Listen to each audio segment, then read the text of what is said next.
You can analyze nutrients using two approaches. Measuring by hand involves mixing chemicals together to get a reaction yourself, whereas measuring using an autosampler means that the machine actually mixes the chemicals for you and creates the reaction. Both approaches involve a colorimetric or color change reaction like you can see here. For both approaches, you will need to create a standard curve using a series of solutions of a known concentration of your nutrient of interest like ammonium. You will then analyze your standards to determine the relationship between the peak area or absorbance on the X to your known concentration on the Y. This then results in a regression equation you can use to determine the concentration of your field samples based on their peak area or absorbance. In the lab, we create reagents that, when mixed together, create the color change reaction that we then measure using the autoanalyzer. The color change is related to the concentration of nutrients in your sample. So, the darker the color, the higher the nutrient concentration. Next, we need to start pumping the reagents through all the different channels.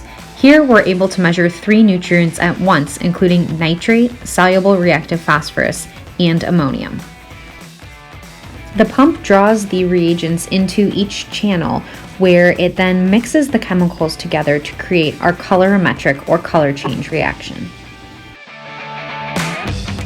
Then we'll pour all of our field samples into their designated sample cups and place the racks on the autosampler.